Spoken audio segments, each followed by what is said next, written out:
caso al abogado Francisco Burgoa. Él es constitucionalista, catedrático de la Universidad Nacional Autónoma de México,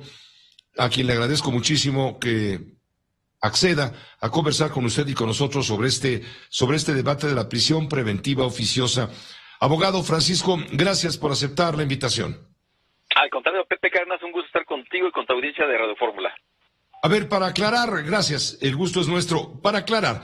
¿cómo debemos entender en muy pocas palabras la prisión preventiva oficiosa? ¿Cómo funciona? ¿A quién se aplica actualmente y por qué crees tú que la quieren quitar los ministros de la Corte? Bueno, número uno, hay que decir que la prisión preventiva oficiosa es una especie de prisión sin condena,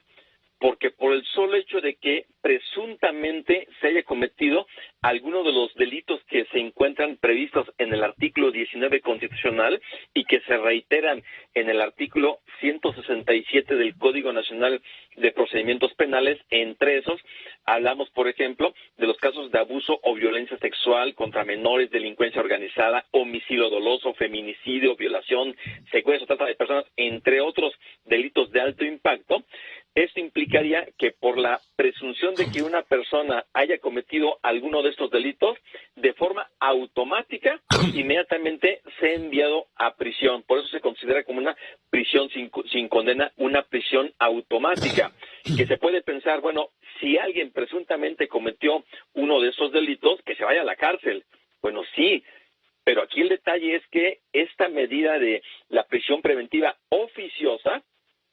está violando derechos humanos como el derecho a la libertad, derecho a la presunción de inocencia, derecho al debido proceso, y que inclusive la Corte Interamericana de Derechos Humanos ha tenido ya distintos criterios en donde indican que los estados deben de estarla eliminando, porque lejos de ser una medida que pueda disuadir la comisión de alguno de estos delitos, prácticamente está solamente deteniendo a las personas y que ahí puedan pasarse durante mucho tiempo en la cárcel sin que tengan una sentencia. Ahora, ahí te interrumpo, ahí me estás llevando a que te pregunte, bueno, y también la cantidad de veces en que esta figura se utiliza para perseguir a enemigos políticos, como fue el caso de Rosario Robles. En el caso de Rosario Robles no fue una prisión preventiva oficiosa, pero fue una prisión preventiva justificada. Ahí, indudablemente, hay muchas consideraciones de tipo político que son necesarias tenerlas presentes para entender qué es lo que ha sucedido en el caso de Rosario Robles, y hay entre paréntesis lo que está sucediendo con Jesús Murillo Caram, porque a pesar de que tiene un sustento presumiblemente todo jurídico, también es innegable que hay algunos aspectos de tipo político. En el caso de Rosario Robles, se indicó que existía la posibilidad de que ella se pudiera sustraer a la acción de la justicia, y entonces, según esto, hubo una justificación para imponerle la prisión preventiva, pero aún así, resulta que 3 años después no tuvo una sentencia condenatoria o que confirmara su inocencia. Y entonces nos demuestra que aún siendo una prisión preventiva justificada, al final no se dictó una sentencia. ¿Y qué es lo que pasa con una prisión preventiva de tipo oficiosa? Que sin mediar ningún tipo de argumento, simplemente se va a imponer a las personas que presuntamente hayan cometido algún delito, a pesar de que tenemos nosotros este derecho a la presunción de inocencia. Entonces se nos va a imponer simplemente esta medida de la prisión preventiva oficiosa, lo cual debe de ser totalmente desterrada de nuestro marco jurídico. Por eso es que yo celebro que cuando menos ahorita a nivel de proyectos que han circulado de forma oficial por parte de el ministro Luis María Aguilar y por parte de la ministra Norma Piña,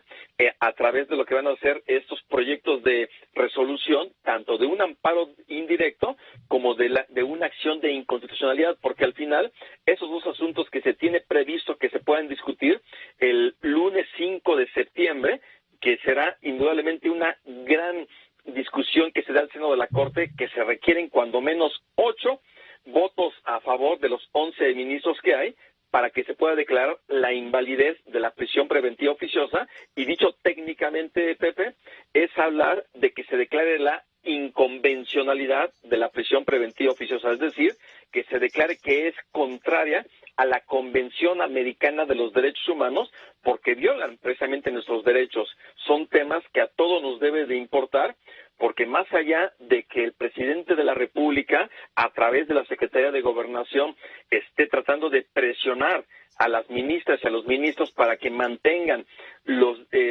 delitos de los cuales se va a considerar que se debe de imponer la prisión preventiva oficiosa, yo creo que más que nada la Fiscalía General de la República o las fiscalías locales tienen la obligación de ofrecer pruebas, de demostrar, de acreditar ante un juez el por qué se debe de imponer una prisión preventiva justificada. Digo que seguirá existiendo la prisión preventiva, pero cuando menos que no sea en automático, que no se nos esté mandando a la cárcel, en donde pueden pasar mucho tiempo, a pesar de que el Código Nacional de Procedimientos Penales establece que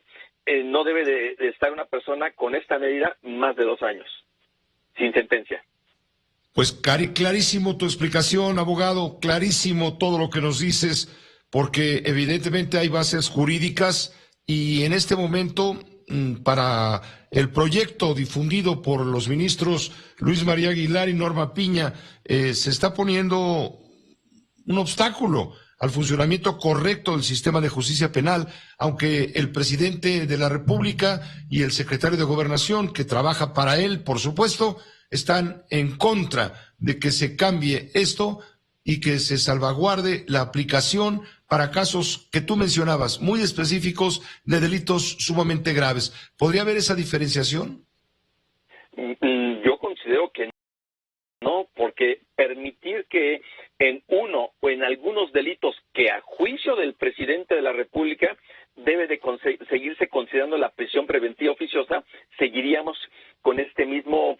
punto de que se imponga una medida arbitraria. Pareciera que el presidente quiere estar combatiendo los delitos desde el ámbito de su competencia o como él lo quiere entender, y se le está olvidando que vivimos en una democracia constitucional en donde existe la división de poderes, esa separación de funciones, y que tiene que respetar la autonomía e independencia del Poder Judicial de la Federación, en este caso especialmente de la Suprema Corte, para que la Corte tome la decisión que estime conveniente, que espero que sea en el sentido de declarar la invalidez de la prisión preventiva oficiosa, porque de lo contrario, pues prácticamente, inclusive hacia sus adversarios políticos, podría estarse imponiendo esta medida de forma totalmente desproporcionada. Y además, otro dato importante, Pepe, fíjate que el próximo viernes se tiene previsto que en la Corte Interamericana de Derechos Humanos conozca el caso García Rodríguez y otro contra México, un caso que se relaciona con la responsabilidad internacional de México por torturas, violaciones al debido proceso y a la libertad personal, en donde el tema de la prisión preventiva oficiosa va a estar presente, y que esta medida o esta resolución que pueda estar ya conociendo y resolviendo la Corte Interamericana también va a ser algo que va a abonar a la discusión que se lleva a cabo en el seno de la Suprema Corte. De hecho, yo considero que esa es la razón por la cual, de haber estado teniendo la posibilidad de que hoy se discutiera esta acción de inconstitucionalidad, se mandó hasta el 5 de septiembre, porque yo creo que la Corte quiere esperar exactamente para escuchar todos los razonamientos que se esgriman en la Corte Interamericana el próximo viernes. Son temas importantes para la protección de nuestros derechos humanos. ¿Cuál es el caso específico sobre el cual se debate, perdón? En el caso García Rodríguez y otro, habla de 2 personas, que es Daniel García Rodríguez y Reyes Alpizar Ortiz, quienes permanecieron detenidos en prisión preventiva por más de 17 años. Entonces, son situaciones en donde hubo una privación de la libertad, que estuvieron detenidos bajo arraigo, y que cómo es posible que una medida cautelar de esta naturaleza se hubiese llevado a cabo una violación totalmente arbitraria al principio de la presunción de inocencia. Entonces, ¿cómo es posible que durante 17 años 2 personas hayan estado ahí en prisión y que finalmente no se dicte una sentencia, en su caso condenatoria? Los argumentos que ahí se puedan estar conociendo en esta resolución de la Corte Interamericana van a impactar totalmente, en términos de lo que va a ser las discusiones al interior de la Suprema Corte sobre estas medidas, y ojalá la mayoría parlamentaria, Morena, en ambas cámaras con sus aliados, escuchen todos esos argumentos jurídicos de la Corte Interamericana de Derechos Humanos y de la Suprema Corte de Justicia de la Nación, para que sepan que tener votos es también que tienen que respetar un orden constitucional y sobre todo derechos humanos. Muchísimas gracias, Francisco Burgoa. Gracias, abogado, por esta lección.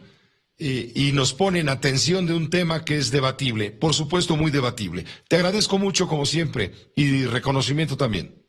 Al contrario, Pepe, un abrazo, excelente tarde para ti y para tu audiencia. Igualmente, gracias. El abogado Francisco Burgoa, constitucionalista, catedrático de la Universidad Nacional Autónoma de México. Esta fue una producción de Grupo Fórmula. Encuentra más contenido como este en radioformula.mx.